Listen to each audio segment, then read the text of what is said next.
730 재보선 15곳에 달하는 미니 총선이란 점도 화제지만 이 후보들의 면면도 화제인데요. 특히 수원 을 지역은 여검사 대 여검사, 정미경 전 검사와 백혜련 전 검사의 구도라는 점에서 더 관심을 모으고 있습니다. 게다가 두 후보는 모두 고대법대를 졸업한 동문이고요. 나란히 1년 차이로 수원지검에서 검사 생활을 시작한 선후배 사이이기도 합니다. 여기까지는 참 비슷합니다. 하지만 새누리당 정미경 후보는 MB 정권 시절에 여당 후보로 정치에 입문을 한 반면에 새정치연합의 백혜련 후보는 MB 정부 밑에서는 정치 검찰하기 싫다 해서 검사직을 그만뒀다는 점. 이 점에서 두 후보는 크게 다릅니다. 과연 수원 을 지역은 누구의 손을 들어줄까요? 오늘 두 후보 동시에 연결해 보겠습니다. 먼저 새누리당 정미경 후보님 안녕하세요. 네, 안녕하세요. 예, 그리고 새정치민주연합 백혜련 후보님도 나와 계시죠? 네, 안녕하십니까? 예. 두 분 서로 너무나 잘 아는 사이실 테지만 그래도 오늘 인사 한번 나누시죠. 네, 안녕하세요. 안녕하세요. 예. 아이고 밝게 인사는 나누셨는데 요즘 두 분의 경쟁이 아주 치열하다는 소리를 제가 듣고 있습니다. 우선 새누리당의 정미경 후보님. 네. 수원을에 왜 정미경이 필요한가 출마의 변 짧게 부탁드립니다. 제가 18대 때 여기 건성구의 국회의원이었습니다. 예. 근데 이제 발로 뛰었고 다시 곳곳에 지역에서 주민들이 무엇을 원하는지 너무나 잘 알고 있어요. 예. 수원 비행장 문제, 신분당선 문제, 수인선 문제, 그다음에 학교 설치 문제 이거 되게 굉장히 많거든요. 근데 지금 2년밖에 안 남아 있잖아요. 그렇죠. 그러니까 다시 빨리 점검해서 빨리 해야 되는데 그런 면에서 보면 주민들께 제가 가장 유용한 사람입니다. 많이 아니까요. 수원을 누구보다 잘 아는 사람이다. 정미경 뽑아달라. 이런 말씀이세요. 새정치연합 백혜련 후보도 출마의 변 부탁드립니다. 네, 지금 가계부채가 1,000조 그리고 국가부채가 1,200조가 넘었는데 정부와 여당은 아무것도 해결해주지 못하고 있습니다. 그리고 민생뿐만 아니라 국민의 안전도 책임져주지 못하고 있는 상황이고요. 이 건선 지역 같은 경우는 수원 지역에서 가장 넓은 지역임에도 낙후된 지역입니다. 예. 이 낙후된 건선 지역을 발전시키기 위해서는 능력과 열정과 패기가 있는 새로운 인물이 필요하다고 봅니다. 제가 그런 새로운 인물로서 건선 지역을 발전시키겠습니다. 예, 백혜련 후보는 새로운 인물론을 내세우고 계시는군요. 저희가 오늘 토론을 위해서 두 분께 똑같이 질문을 드렸어요. 상대 후보에게 꼭 묻고 싶은 질문을 보내주십시오. 이렇게 요청을 드렸습니다. 그랬더니 상당히 날카로운 질문들이 도착을 했습니다. 시간이 길지 않아서 되는 데까지 질문을 좀 진행해 보도록 하죠. 먼저 새누리당의 정미경 후보가 새정치민주연합 백혜련 후보에게 던지는 질문 그대로 읽어드리겠습니다. 백혜련 후보는 검사 재직 시에 정권 비판을 하면서 사직을 했고 그 부분을 집중 부각하면서 정의로운 검사를 자처하고 있다. 하지만 새정치민주연합의 이번 공천이 돌려막기식으로 부당하게 이루어졌는데 여기에 대해선 어떤 비판이나 이의를 제기하는 걸 본 적이 없다. 이번 공천이 과연 정당하다고 보시는가? 부당하다면 아무런 이의를 제기하지 않는 것은 무엇 때문인가? 이렇게 질문 주셨어요. 요거는 약간 우리 청취자 이해를 돕기 위해서 좀 보충을 해야 될 것 같은데 새누리당 정미경 후보님. 네. 여기서 돌려막기식 공천이라는 게 구체적으로 어떤 걸 지적하신 거죠? 지금 백혜련 후보가 원래는 안산에서 지역위원장이었을 거예요. 예. 근데 이제 수원의 영통에 아마 플랜카드도 걸고 문자도 돌리면서 아마 예비 후보로 그 주민들께 영통을 위해서 나왔다. 호소를 했다고요. 예. 근데 그게 또 공천이 밀려가지고 개파에 밀려서 건선으로 왔습니다. 아하. 그런데 문제는 뭐냐. 지금 백혜련 후보 제가 알기로는 본인을 위해서 건선에서 투표를 못하는 걸로 알고 있어요. 예. 그러니까 이런 지점에 대해서 이 공천의 부당성에 대해서 어떻게 생각하는지. 알겠습니다. 새정치연합 백혜련 후보님 답변 주시죠. 네, 이번 공천에 대해서는 혼란이 있었던 점에 대해서 여러 번 제가 송구하다는 말씀은 드렸습니다. 그러나 이번 공천이 부당하다고 생각하지는 않습니다. 언제나 정당에서는 선거 승리를 위해서 최적의 후보를 낼 필요가 있고 전략 공천도 필요하다고 봅니다. 그래서 저희 당에서는 이번에 같은 경우 정미경 후보가 먼저 새누리당의 후보로 공천이 됐기 때문에 대립각을 세울 수 있는 제가 이 건성구에 적합한 후보로 생각이 됐기 때문에 공천을 한 것이고요. 그런 전략 공천이라는 것이 반드시 부당한 것은 아닙니다. 정미경 후보의 경우에도 18대 때 수원지검에 근무했다는 그런 연고밖에 없는데 전략공천이 되셨거든요. 어허. 그리고 이후에는 공천 탈락 되니까 또 무소속으로 출마하신 전력이 있고요. 그런 부분에서 이 공천에 대해서 부당하다, 그 이의를 꼭 제기해야 되는 것은 아니라고 봅니다. 예. 정미경 후보에 맞는 후보를 결정한, 정미경 후보님. 수원지검에 근무했다는 것만으로 전략공천이 된 건 아니에요. 잘못하신 거예요. 저는 2005년 2월에 수원지검에 왔을 때 권성구에 살았고 지금도 살고 있어요. 주민이었어요. 그래서 2008년도 공천받을 때도 전략공천이 된 게 아니에요. 예. 잘못하신 겁니다, 지금. 그러니까 제가 지금 여쭤보는 건 뭐냐면 중앙당에서 공천을 늘 이런 식으로 해요. 물론 전략공천은 필요합니다. 그런데 문제는 뭐냐면 지역 주민들을 입장에서 생각을 안 하고 늘 전략공천을 중앙당 입장에서 생각을 하는 거예요. 예. 그런 지점에서 본인 스스로 권선구에서 본인을 위한 투표를 하지 못하는 지점에 대해서 백혜련 후보는 그 지점에 대해서 분명히 입장을 밝히셔야 한다고. 그러니까 주소를 늦게 옮겼기 때문에 지금 투표도 못하는 이 상황, 이걸 어떻게 설명하시겠느냐 이 말씀이시네요. 백혜련 후보님. 네. 그 부분에 대해서는 저희 당의 문제만이 아니라 새누리당의 나경원 후보 같은 경우도 투표를 하지 못하는 것으로 알고 있습니다. 그것은 저희 당에서 하면 불륜이고 새누리당이 하면 노맨스라는 거와 같은 논리라고 생각하고요. 그래서 전략공천이 늦어짐으로써 일어난 일인데 그것은 어쨌든 유권자분들에게는 죄송스럽다는 말씀은 드리고 싶고요. 예. 네. 그것은 우리 당만의 문제는 아니기 때문에 비판을 하더라도 똑같이 받아야 될 부분이라고 생각합니다. 알겠습니다. 정리를 좀 하죠. 그러니까 그렇게 얘기하면 안 되는 거죠. 왜냐하면 상대당도 잘못했는데 왜 우리한테만 그러냐. 그렇게 하면 안 돼요. 정치는. 우리 스스로 자기에 대해서 이거는 우리가 잘못했습니다. 네. 그러나 앞으로는 이렇게 잘 고치겠습니다. 이렇게 얘기하는 게 맞는 거죠. 자, 여기에 대해서 백혜련 후보님 답변 듣고 다음 질문 넘어가죠. 네, 그 부분은 저희 당에서도 혼란을 드린 점에 대해서는 분명히 말씀을 드렸고요. 그 전략 공천이라는 것 자체를 인정한다면 그 부분에 대해서는 그 정당성도 인정해 주셔야 된다고 봅니다. 그리고 한 가지 추가로 말씀드린다면요. 저 같은 경우는 수원 지역에서 결혼 후에 오랫동안 살았고 수원지검에 근무했다는 것만이 아니라 수원 지역에서 저희 남편 같은 경우 20년간 시민운동을 했습니다. 그렇기 때문에 이번 수원 지역에 대한 공천은 확실한 지역적 연구가 있기 때문에 이루어졌다는 것을 말씀드리고 싶습니다. 자, 그러면 처음부터 이렇게 되면 제가 정치를 시작해야지 왜 안산에서 시작을 하셨습니까? 예, 정미경 후보님 일단 이 다음 질문이 또 준비가 돼 있기 때문에요. 이 정도까지도 아마 청취자들이 들으면서 나름 판단을 하실 것 같아요. 넘어가 보겠습니다. 이번에는 새정치연합의 백혜련 후보가 새누리당 정미경 후보에게 던지는 질문. 정미경 후보는 평택을 지역의 수건 사업인 수원 공군 비행장 이전과 관련해서 그동안 한 일이 많다라고 말씀을 하시는데 구체적으로 무슨 일을 한 건지 말씀을 해달라. 이것도 약간 보충을 좀 해주셔야 될 것 같은데 백 후보님? 예. 어떤 의미로 하신 질문입니까? 이것이 어떤 의미냐면요. 2012년 4월 22일 그러니까 19대 총선이 끝난 지 9일 되는 날이었는데요. 예. 정미경 후보님께서 수원 공군 비행장 관련해서 많은 일을 했었다고 했는데 이날이 사실 제일 중요한 날이었습니다. 그러니까 군공항 이전 관련 법 의결을 위해서 국회 국방위 전체 회의가 열렸는데요. 예. 정미경 당시 의원님이 출석하지 않으셨습니다. 결국 이제 의결 중족수 미달로 통과를 시키지 못했고요.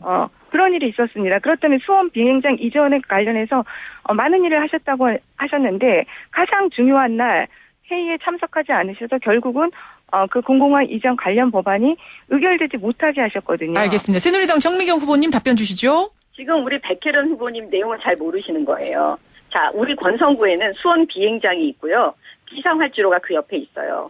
30년간, 50년간 거의 사용하지 않는 비상활주로가 있습니다. 예. 문제는 뭐냐? 비상활주로로 인한 고도 제한이 묶여 있고요. 비행장으로 인한 고도 제한이 묶여 있어요. 비상활주로 주변에 있는 집들은 우리 주민들께서는 2층도 올리지 못하는 지역이 있어요.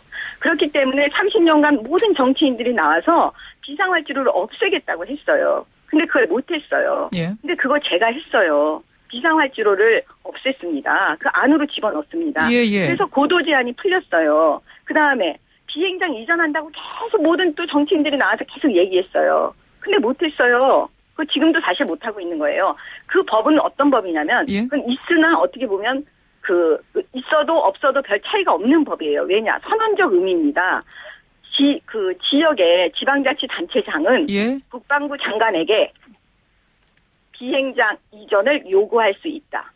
그거 법 없어도요 요구할 수 있어요. 그날 그냥 안 가신 거는 왜 안 가셨을까요? 설명 아니 좀 그건 제가 나오시면. 지금 확인을 안 해봤는데 그거에 대해서는 확인해보고 제가 나중에 답변을 드릴게요. 아, 잘 기억이 안 나시는 상황인가 봐요. 그러면 정미경 후보님 한 가지 묻겠는데요. 제가 말씀드린 건 뭐냐면은 자, 정미경 후보님 짧게 마무리 해주시고 백혜련 후보님 넘어가죠. 예. 비행장 이전의 핵심은 뭐냐면 대체지를 찾는 거예요. 옮겨갈 지역을 찾지 않고는 그게 굉장히 힘듭니다. 알겠습니다. 자, 백혜련 후보님. 네, 그럼 정미경 후보님 한 개 더 묻겠는데요. 그날 그럼 군공항 이전 관련 법안이 통과가 안 됐더라도 이 이전에는 아무런 문제가 없었다는 취지신가요? 어떻습니까? 그 법안은 선언적 의미의 법이에요. 그 법이 사실 통과되지 않았어도 이 군 비행장 이전 요구는 계속해 왔어요. 계속해 온 것을 계속해 할 수 있다라고 선언적 의미의 규정을 그 특별법 안에 담은 겁니다. 예. 그 내용을 잘 보시면 제가 알기로는 이 공공항 이전 관련 법안이 통과되지 않았다면은 이 이전 논의 자체가 될 수가 없는 상황이었습니다. 그리고 그때 당시에 지금 백혜련 후보님이 잘 모르시지만 백 후보님이 마저 마무리 짓고 또 기회 드리겠습니다. 예, 백 후보님 마저 마무리 지어주세요. 네. 네, 군공항 이전 이 관련 법안이 이후에 통과되었기 때문에 이제 국방위와 수원시가 군공항 이전 관련을 위한 협의를 진행하고 있습니다. 그렇기 때문에 이 법안의 통과라는 것이 예. 선언적 의무가 아니라 실제로 통과를 하기 위한 가장 기본적인 절차인 것입니다. 중요한 회의였다. 자, 정 후보님. 그렇죠. 네. 아니, 그거 지금 내용을 잘 모르시는 거예요. 그 다음에 국방위 상임위에서 상임위 기록을 잘 보면 알겠지만, 예. 그 당시에 그것이 본회의에서, 지금 제가 정확하게 그 내용을 알 수는 없는데, 상임위에서 이미 통과할 수 없는 상황이 돼버렸어요. 알겠습니다. 그러니까 지금 백혜련 후보가 내용을 정확하게 알고 있지 않고 지금 질문하시는 거예요. 자, 일단은 이제 그날 회의에 왜 참석을 하셨나, 왜 안 했는가, 요거를 좀 기억을 좀 제대로 더듬으실 필요가 있을 것 같고, 그럼 이 질문은 여기까지 하는 것으로 하죠. 다음 질문은 새누리당의 정미경 후보가 다시 새정치연합 백혜련 후보에게 던지는 질문입니다. 백혜련 후보는 2011년도 한국일보 인터뷰에서 총선을 겨냥해 검찰을 비판하고 사직한 게 아니냐라는 질문에 대해서 단호하게 아니다. 정계 입문은 하지 않겠다라고 말을 했다. 그런데 한 달 뒤에 바로 한명숙 총리와 국회에 나와서 검찰 개혁에 대한 기자회견을 했고 2012년 총선에서 야권 연대하에 통합진보당과 경선을 치렀다. 스스로 정계 입문을 하지 않겠다고 발표한 부분에 대해서 정의로운 사람이라면 설명을 해야 되는 것이 아닌가라고 질문을 주셨네요. 백혜련 후보님. 이 부분에 대해서는 제가 여러 인터뷰에서 이야기를 한 적이 있습니다.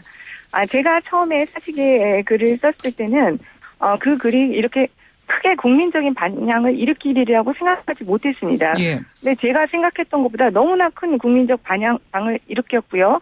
그것이 이제 여러 가지 보수 언론이나 이런 분들이 그 총선을 겨냥해 정치에 입문하기 위해서 검찰을 비판하고 사직한 것이 아니냐 이런 비판도 많이 있었습니다. 그래서 저 같은 경우는 그 당시는 사실 그런 비판을 감수할 어떤 그 마음가짐이 사실은 없었습니다. 그래서 사실은 정계에 입문하지 않겠다고 사실 생각을 했고요. 예. 이 사직의 글이라는 것이 사실은 소극적인 저항에 불과합니다. 그 많은 국민들이 저에게 용기 있는 검사고 정의로운 검사라고 말씀해 주셨지만 제 스스로 볼 때는 그 소극적 저항에 불과하고 진정 행동으로 보여주는 그런 용기 있는 행동은 아니었다고 생각합니다, 사실. 예. 그런데 그러니까 나오고 나서 제가 다시 느끼게 된 것이 진짜로 검찰 개혁에 대한 국민들의 열망이 너무나 크다는 것을 느꼈고요. 결국 검찰 개혁을 할 수 있는 것은 국회에 들어가서 관련 법들을 개정하고 알겠습니다. 그런 부분들이었습니다. 그래서 결국은 그 비판을 감수하더라도 반드시 실현해야 될 더 큰 가치가 있었다고 보기 그렇게 때문에 결심을 바꾸셨다는 말씀이세요. 네, 정미경 후보님 하실 말씀 있으세요? 아니 저는 사실은 검사를 했던 사람이기 때문에 좀 민망한 것도 있는데 스스로 정의롭다라고 말하는 거 좀 민망해서 제가 이런 말을 참 후배한테 하기도 그런데 그러려면 기본적으로 뭐냐면 그 조직을 비판하고 조직 자체 정치 검찰이다 이걸 비판하고 나가서 다시 본인이 스스로 정치를 한다는 거는 좀 감이 맞지 않아서 그랬어요. 그런 부분은 과연 국민들께서 어떻게 생각하실지. 늘 정치권이 불신을 당하고 있는 마당에 예. 지금 정치 신인으로서는 좀 이렇게 너무 부담이 되지 않을까 그런 질문을 드린 거였거든요. 자, 이거는 짧게 백 후보가 답변 주시고 다음 질문 넘어가겠습니다. 짧게요. 네, 이 부분은 국민들이 판단해 주실 것이라고 생각합니다. 국민들이 판단해달라. 네. 자, 이제 마지막 질문이 되겠습니다. 이번에는 백혜련 후보가 새누리당 정미경 후보에게 던지는 두 번째 질문. 정미경 후보는 국회의원 시절에 국민혈세 22조가 들어간 4대강 사업과 관련해서 4대강 사업이 청년 실업을 해결할 수 있다라는 발언을 했다. 정말 4대강 사업이 청년 실업을 해소할 수 있다고 지금도 생각하시는가? 정미경 후보님 답변 주시죠. 지금도 생각해요. 왜냐하면 예. 지금 4대강 사업이라는 거는 우리가 장기적인 안목에서 하는 사업이었어요. 단기적인 게 아닙니다. 우리가 가게 살림을 할 때도 가정 살림을 할 때도 단기적으로 보고 투자하는 게 있고 장기적으로 보고 투자하는 게 있어요. 예. 근데 이 장기적으로 우리나라가 물 부족하죠.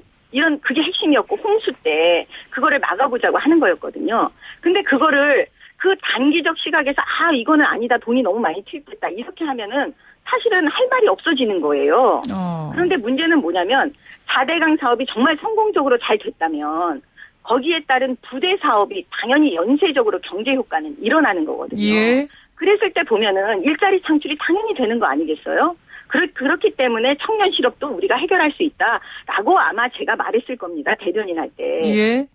지금은 그럼 생각이 바뀌셨어요? 4대강 사업 지금 된 거 보면서 어떻게 생각하세요? 아니, 그러니까 4대강 사업이 우리가 생각하는 것만큼 잘 안 됐기 때문에 지금 이런 비판을 받는 거예요. 그러나 원래 그 취지는 사실 옳다고 봐요, 저는. 제대로 잘 됐으면은 됐을 것이죠. 왜냐하면 우리가 늘 이번에 세월호 사건을 통해서 보듯이 안전이라는 부분은요, 미리 해야 되는 거예요. 알겠습니다. 소 잃고 외양간을 고치는데 사실 소 잃기 전에 외양간 고쳐야 되는 거잖아요. 예. 근데 소 잃기 전에 외양간 고칠 때 들어가는 비용을 많이 아까워하세요. 자, 그러나 소 잃고 나면은 그 외양간 고치는 비용이 10배, 100배가 들잖아요. 예. 그렇기 때문에 그런 걸 아까워해서는 안 돼요. 알겠습니다. 제대로만 4대강 사업이 됐으면 청년 일자리 나오는 건 당연한 일이었기 때문에 그때 그렇게 말한 거다란 말씀. 백혜련 후보님.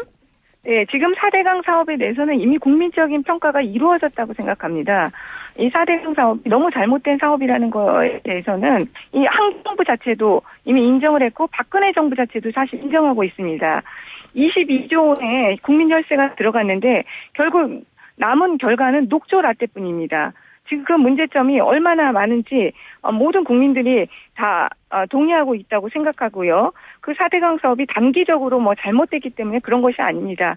기본적으로 이 4대강 사업 자체가 환경의 문제라든지 이런 것을 해결할 수 없는 돈만 들어가는 토목 사업이었기 때문입니다. 애초에가 잘못됐다. 장기냐 단기냐 그런 것이 그렇습니다. 아니라 네. 애초에 잘못됐다. 사실 돈 자체는 들어갈 만큼 이미 들어간 사업인 거거든요. 22조 원이라는 혈세가 들어갔습니다.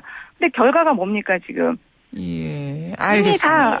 그러니까 어떤 정책에 자, 정 후보님의 마지막 발언 기회입니다. 예. 네, 모든 추진하는 정책에는요 다 단점이 있고 다 장점이 있어요.